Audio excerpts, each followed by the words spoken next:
कभी भाजपा का गढ़, राजनीति और सत्ता का केंद्र कहा जाने वाला हमीरपुर एक बार फिर से सियासत का सेंट्रल पॉइंट बन गया है। हमीरपुर के गांधी चौक पर आज भाजपा में शामिल होने के बाद सुजानपुर से पूर्व विधायक राजेंद्र राणा, बड़सर के पूर्व विधायक इंद्रदत्त लखनपाल व हमीरपुर के विधायक आशीष शर्मा ने विशेष रैली का आयोजन किया, जिसमें केंद्रीय मंत्री अनुराग सिंह ठाकुर से लेकर भाजपा के प्रदेशाध्यक्ष डॉक्टर राजीव बिंदल, पूर्व मुख्यमंत्री जयराम ठाकुर सहित पार्टी के सभी पूर्व विधायकों समेत बड़े पदाधिकारी और कार्यकर्ता मौजूद रहे।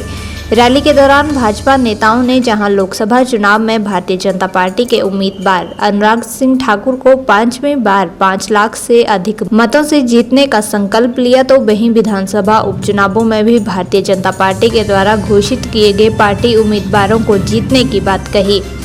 हमीरपुर के विधायक आशीष शर्मा ने अपने संबोधन में कहा कि मुख्यमंत्री की सारी शिक्षा शिमला में हुई है। उन्होंने राजनीति के गुर भी शिमला में ही सीखे हैं। वे सिर्फ मात्र चुनाव लड़ने के लिए नादौन आते थे। उन्होंने कहा कि उन्हें मजबूरी में इस्तीफा देना पड़ा। मुख्यमंत्री द्वारा उनके कार्य नहीं किए जा रहे थे। उन्होंने लोकतंत्र की हत्या की है। शर्मा ने दावा करते हुए कहा कि भगवान और जनता का आशीर्वाद रहा तो केंद्र में भाजपा की सरकार बनने के साथ ही हिमाचल में भी भाजपा सरकार होगी। ये महायज्ञ चला हुआ है। आज हमारा सौभाग्य है, सभी युवाओं का भी सौभाग्य है कि हम उस दौर में पैदा हुए जहां पे पूरे देश का नेतृत्व जो है, आप सब भलीभांति जानते हैं कि विश्व के लोकप्रिय नेता आदरणीय मोदी जी द्वारा किया जा रहा है, जो कि पूरे विश्व में जिन्होंने भारतीय संस्कृति का पूरे विश्व में उन्होंने लोहा बनाया है। और आदरणीय अनुराग ठाकुर जी आज यहां पे आए हैं। मैं पूर्ण रूप से इनको आश्वस्त करता हूं, बल्कि विश्वास जताता हूं कि आने वाले लोकसभा चुनाव में जब पिछली बार आप 4 लाख वोट से जीते थे, इस बार ये जो 5वीं बार 5 लाख पार का नारा लगेगा और आपको और मैं विश्वास दिलाता हूं कि इस बार जो रिकॉर्ड आप बनाएंगे वो केवल आप ही के द्वारा आगे टूटेगा। देश में महायज्ञ चला हुआ है, इसमें छोटी सी आहुति हम भी देंगे। ये मैं समझता हूं हम सबके लिए सौभाग्य की बात है कि देश जिस तरह आदरणीय मोदी जी के नेतृत्व में आगे बढ़ रहा है, विकसित भारत की ओर चला हुआ है, ये हम सबका दायित्व है कि किस विचारधारा के साथ हमने जुड़ना है। और मैं समझता हूं कि कांग्रेस के नेता जो ये बोलते हैं कि हमने 98% जो हिंदू आबादी वाला प्रदेश है वहां पे हिंदू विचारधारा को खत्म किया है, ये सोचने का विषय है कि आपने किसको सपोर्ट करना है। आपने एक वो विचारधारा है जो हमारी संस्कृति, हमारे धर्म को संजोए हुए है, और एक वो विचारधारा है जो हर वक्त हिंदुओं को कटाक्ष करती है। यह सोचने का विषय है कि हमारा देश सुरक्षित है तो केवल भाजपा के साथ सुरक्षित है, अगर हमारा धर्म सुरक्षित है तो केवल भाजपा के साथ सुरक्षित है। और मैं समझता हूं कि इससे बड़ा सौभाग्य का मौका हमें जीवन में कभी नहीं मिलेगा कि तीसरी बार मोदी सरकार को भी लाना है और अनुराग ठाकुर जी को भी 5वीं बार सांसद बनाना है। आते हैं दौड़ में हमीरपुर से इनका कोई वास्ता नहीं है। हमीरपुर इन्होंने पढ़ाई की शिमला में की, जन्म लिया शिमला में लिया, राजनीति शिमला में करते रहे और चुनाव लड़ने के लिए हमीरपुर आते रहे। अगर इनको संवेदना होती लोगों के साथ तो यहाँ पे आते, हर महीने आते, लोगों से मिलते। और मैं यहाँ पे इंद्र जी भी बैठे हैं, गवाह हैं। मैंने गाड़ी में कई बार मुख्यमंत्री जी को बोला कि आप महीने का एक दौरा कीजिए और ताकि लोगों के काम हो। अगर हमें ये निर्णय लेने पड़े, इन्होंने प्रताड़ित किया, दलील किया गया। जब इनसे मिलने जाते थे वो समझ नहीं देते थे। और ये जो लोकतंत्र की हत्या है इन्होंने की है, और मैं आपसे आग्रह करता हूं कि जो इन्होंने ये लोकतंत्र की हत्या की है, ये चुनाव और उपचुनाव में इनको जवाब दें अपने वोट से। 5 साल बाद आता है सरकार चुनने का। आज ये सौभाग्य की बात है कि 14 महीने बाद मौका आया है। और अगर आप ये जो 9 के 9 लोग आज उपचुनाव में 6 उतर गए हैं, हम तीनों ने भी आगे उतरना है। आपके आशीर्वाद से और उस प्रभु की कृपा से अगर आप सबका आशीर्वाद होगा तो जहां पर केंद्र में 4 जून को मोदी जी की सरकार बनेगी और प्रदेश में भी भारतीय जनता पार्टी की सरकार बनेगी। सुजानपुर विधानसभा क्षेत्र से भाजपा में उपचुनाव प्रत्याशी राजेंद्र राणा ने कहा कि निर्दलीय विधायक अपना इस्तीफा दे चुके हैं, लेकिन क्या कारण है कि इस्तीफा स्वीकार नहीं किया जा रहा है। उन्होंने कहा कि पार्टी के विधायक पार्टी छोड़कर भाजपा में शामिल हुए हैं तो इस पर मुख्यमंत्री को विचार करना चाहिए। आखिर ऐसी क्या मजबूरी रही होगी कि कांग्रेस का साथ छोड़कर विधायक भाजपा में शामिल हुए। उन्होंने कहा कि मुख्यमंत्री सही ढंग से सरकार को संचालित नहीं कर पा रहे हैं, इसी वजह से विधायकों ने इस्तीफे दिए हैं। बरसत से भाजपा प्रत्याशी इंद्रदत्त लखनपाल ने कहा कि राम मंदिर की प्रतिष्ठा का निमंत्रण को प्रदेश सरकार ने ठुकराया था, उसी दौरान ठान लिया था कि अब इस पार्टी में नहीं रहना है। लखनपाल ने कहा कि उन्होंने कर्मचारियों के समस्याओं के मुद्दे का सरकार के समक्ष रखा, लेकिन उनका हल करने की बजाय पाइपलाइन में डाल दिया गया। हर बार एक ही बात दोहराई गई कि बजट की कमी है। जनता हमसे उम्मीद लगाए बैठी थी, लेकिन सरकार ने हमारे सुझावों और मांगों को दरकिनार किया। इस कारण अंत में पार्टी छोड़ने का फैसला लेना पड़ा। आज देश की मजबूत पार्टी के साथ जुड़े हैं। विधायक जो है वो रिजाइन दे रहे हैं और आज 20-25 दिन हो गए रिजाइन किए हुए, वो रिजाइन एक्सेप्ट नहीं हो रहा है। दोनों बातें समझने वाली मजबूरी क्या है पता है इनको कि सारे के सारे जो उपचुनाव और लोकसभा के चुनाव हो रहे हैं इनमें सफाया होने वाला है। इसलिए ये जो सरकार है, क्या वजह रही कि मुख्यमंत्री अपने जिले के 3 विधायक चले गए। मुख्यमंत्री को इसके बारे में सोचना चाहिए, विचारना चाहिए कि क्या कमी रही है। जिस घर में अपमान होता है, जिस घर में आपके काम नहीं होते हैं, मुझे लगता है उस घर में नहीं रहना चाहिए। यही कारण था कि अखिलेश जी बैठे हैं 6 महीने इनको मिलने का इसमें नहीं दिया। और जब मिलते थे तो 3-3 घंटे इंतजार करना पड़ता था। इनका कसूर एक ही था कि ये सराकड़ में मेरा कार्यक्रम हुआ, उस कार्यक्रम में पहुंच गए और उसके बाद इनको जो है कहा गया कि आप कार्यक्रम में क्यों गए। मुख्यमंत्री का दिल बड़ा होना चाहिए, सोच बड़ा होना चाहिए।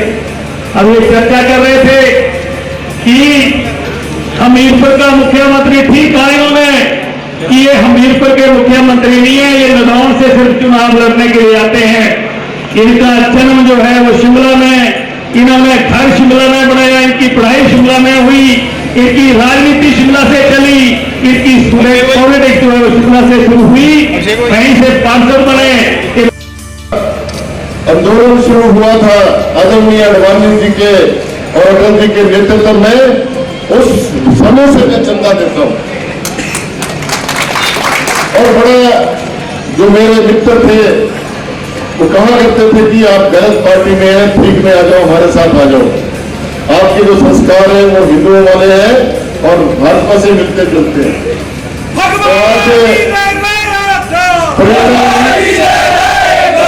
आज प्रेरणा ली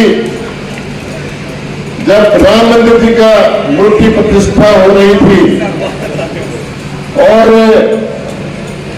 सबको उसमें आमंत्रित किया गया, कांग्रेस के शीर्ष नेतृत्व को भी आमंत्रित किया गया, लेकिन दुर्भाग्य से उन्होंने उस आमंत्रण का निरादर किया।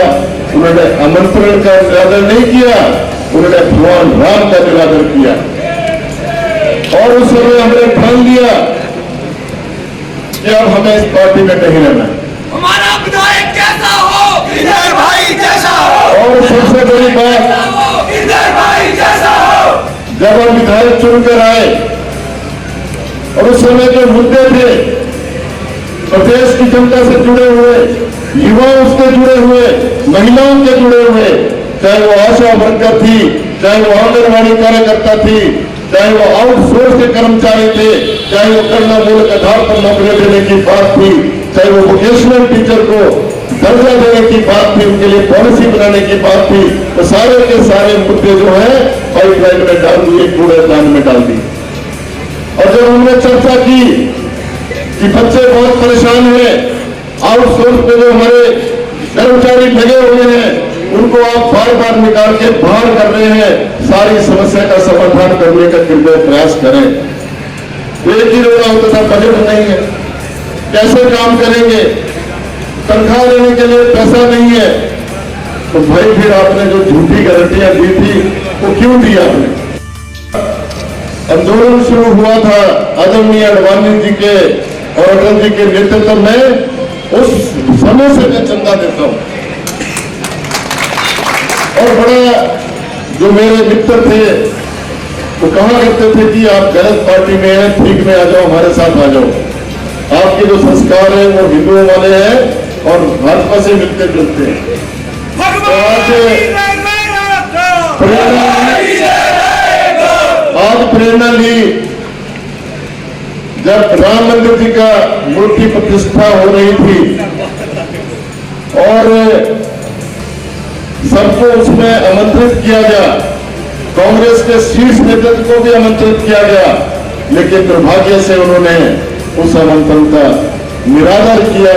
उन्होंने आमंत्रण का निरादर नहीं किया, उन्होंने भगवान राम का निरादर किया। और उस समय हमने ठान लिया कि अब हमें इस पार्टी में नहीं रहना। हमारा विधायक कैसा हो, इधर भाई जैसा हो। और सबसे बड़ी बात, इधर भाई जैसा हो। जब हम विधायक चुनकर आए और उस समय जो मुद्दे थे, प्रदेश की जनता से जुड़े हुए, युवाओं से जुड़े हुए, महिलाओं के जुड़े हुए, चाहे वो आशा वर्कर थी, चाहे वो आंगनबाड़ी कार्यकर्ता थी, चाहे वो आउटसोर्स के कर्मचारी थे, चाहे वो करुणा मूलक आधार पर नौकरी देने की बात थी, चाहे वो वोकेशनल टीचर को दर्जा देने की बात थी, उनके लिए पॉलिसी बनाने की बात थी, तो सारे के सारे मुद्दे जो है पाइपलाइन में डाल दिए, कूड़ेदान में डाल दिए। और जब हमने चर्चा की कि बच्चे बहुत परेशान हैं, आउटसोर्स पे जो हमारे कर्मचारी लगे हुए हैं उनको आप बार बार निकाल के बाहर कर रहे हैं, सारी समस्या का समाधान करने का कृपया प्रयास करें। एक ही रोड़ा होता था, बजट नहीं है, कैसे काम करेंगे, तनख्वाह देने के लिए पैसा नहीं है, तो भाई फिर आपने जो झूठी गारंटियां दी थी वो क्यों दी आपने? भाजपा प्रदेश अध्यक्ष राजीव बिंदल ने लोगों से अपील करते हुए कहा कि 9 विधायकों को जिता दीजिए। इनमें से 3 मंच पर विराजमान हैं, इन्हें भारी बहुमत से जिताइए। उन्होंने मंच से इंद्रदत्त लखनपाल राजेंद्र राणा के पक्ष में जमकर नारेबाजी भी की। उन्होंने कहा कि हमने बेसमय देखा है जब भाजपा सरकार ने पूरे प्रदेश का विकास सुनिश्चित किया है। सरकार की तरफ से कई संस्थान लोगों के हित के लिए खोले गए, लेकिन वर्तमान सरकार ने उन संस्थानों को बंद कर दिया है। नेता प्रतिपक्ष जयराम ठाकुर ने कहा कि मुख्यमंत्री सुखविंदर सिंह सुक्खू आजकल बहुत ज्यादा बोल रहे हैं। मालूम पड़ा है वे बीते बुधवार को हमीरपुर बाजार में टहल रहे थे। उनका ज्यादातर जीवन शिमला में टहलते हुए गुजरा है। मेरे बारे में कहने लगे कि जयराम ठाकुर आजकल हमीरपुर में ज्यादा घूम रहे हैं। उन्हें कहना चाहता हूं कि जितनी बार वे 15 महीने में हमीरपुर में आए हैं, उससे ज्यादा बार मैं अपने कार्यकाल के पहले साल में आ चुका हूं। कहने को तो सुख की सरकार है, लेकिन सुख की अनुभूति सुक्खू जी को भी नहीं हो पा रही है। उन्होंने कहा कि वर्ष 2014 से 2019 में लोकसभा की 4 सीटें जीते थे। वर्ष 2024 में भी 4 सीटें भाजपा ही जीतेगी। अनुराग सिंह ठाकुर ने कांग्रेस सरकार पर जमकर हमला बोला। उन्होंने कहा कि पिछले 15 महीनों में ना तो 2 किलो गोबर बिका है और ना ही 100 रुपए लीटर दूध बिक रहा है। उन्होंने कहा कि युवाओं को प्रदेश सरकार नौकरी नहीं दे पा रही है। उन्होंने कहा कि कांग्रेस सरकार ने दिया क्या है जिसके एवज में वोट मांगने आएंगे। जनता ने मन बना लिया है कि इस बार भाजपा की लोकसभा चुनाव में रिकॉर्ड जीत होगी। उन्होंने कहा कि प्रदेश में भाजपा की सरकार नहीं बन पाई, लेकिन सरकार बदलने का अवसर 5 साल मिलना था, परंतु 15 महीने में ही अब यह अवसर मिलने जा रहा है। हर तरफ कमल का फूल खिला दीजिए। उन्होंने कहा कि कांग्रेस ने जो 60 साल में किया वे मोदी सरकार ने 1 साल में कर दिखाया है। यह तब करके दिखाया है जब लड़खड़ाती अर्थव्यवस्था मिली थी। देश को दुनिया की 5वीं बड़ी अर्थव्यवस्था बनाया गया। जय जय श्री राम। इस 9 विधायकों को भी जिता दीजिए और 9 में से 3 यहाँ मंच पर बैठे हैं।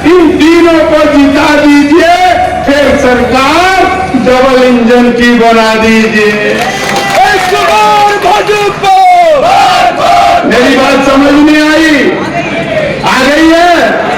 9 जिताने हैं, जिताने हैं 9। अरे हामी माजी लखन पाल जिंदाबाद, राजेंद्र राज जिंदाबाद। साथियों, लंबी बात नहीं, हमने वो समय देखा है जब श्रद्धेय प्रेम कुमार धूमल जी हमारे माननीय मुख्यमंत्री, हमने हमीरपुर में वो विकास देखा है, हमने हिमाचल में वो विकास देखा, और जब हम आज उस विकास की तुलना करते हैं तो हमको विनाश नजर आता है। ये बात हमको याद रखनी चाहिए। वो समय देखा है जब सैकड़ों संस्थान खुलते थे, स्कूल कॉलेज अस्पताल खुलते थे। आज की सरकार में संस्थान बंद होते हुए देखे हैं। ये विनाश की सरकार है। सही कहा, ये सुक्खू सरकार नहीं है, ये दुक्खू सरकार है। ये कैसी सरकार है? ये कैसी सरकार है? जोर से बोलो यार, ये कैसी सरकार है? तो हमने अनुराग जी को सुनना है, जिन्होंने हमारे इलाके में भारी भरकम विकास किया। तो कांग्रेस ने 60 साल में किया, उससे ज्यादा मोदी ने 10 साल में करके दिखाया। और ये तब करके दिखाया जब लड़खड़ाती चरमराती अर्थव्यवस्था हमें मिली थी। आज तो हमने दुनिया की 5वीं बड़ी अर्थव्यवस्था बनाया। तीसरी बार मोदी आएंगे तो मैं यही कहूंगा, जैसे आप वनडे मैच में देखते हो 50 ओवर का मैच होता है तो खिलाड़ी थोड़ा समय लेता है, 1 रन 2 रन लेके इनिंग बिल्ड करता है। वैसे ही मोदी जी ने किया, इनिंग बिल्ड की 10 साल में। अब तो आईपीएल चल रहा है, T20 का जमाना है, मोदी चौके छक्के लगाने के लिए तैयार है।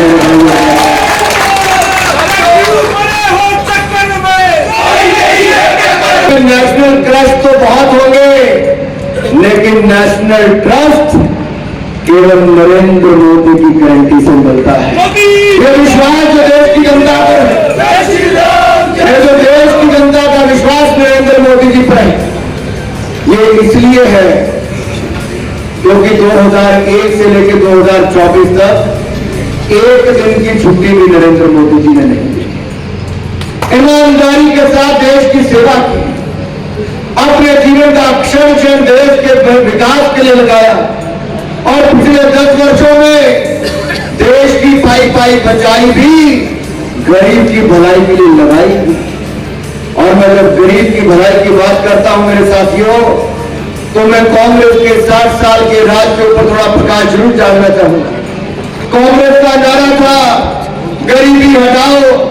नेहरू जी ने कहा, इंदिरा जी ने कहा, राजीव जी ने कहा, सोनिया जी ने कहा, राहुल जी ने कहा, और प्रियंका जी भी कह रही है, वडरा जी कह रहे हैं। लेकिन गरीबी हटी नहीं, गरीब मिटना शुरू हो गया। गरीब मां का बेटा नरेंद्र मोदी देश का प्रधानमंत्री बना, तो नरेंद्र मोदी जी ने पिछले 10 सालों में 25 करोड़ गरीबों को गरीबी रेखा से बाहर निकालने का काम किया है। बने जो परिस्थितियां बनी हैं,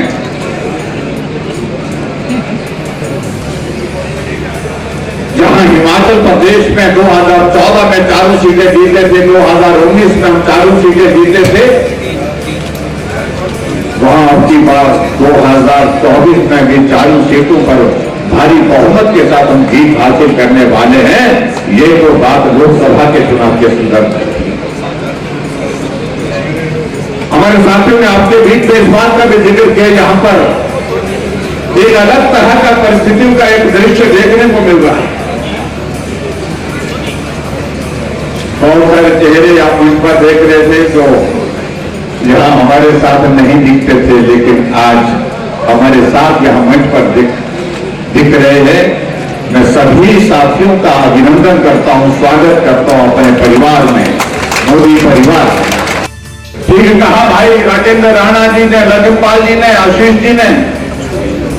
अरे सनातन का विरोध कर रहे हो आप, हिंदू हो करके हिंदुओं के खिलाफ बोल रहे हो आप, और इसकी स्वाभाविक रूप से इसकी कीमत चुकानी पड़ेगी, ये बात तय थी। और मुझे लगता है कि आज तक की जो राजनीतिक परिस्थितियां बन रही है वो उसी दिशा में इंगित करती है।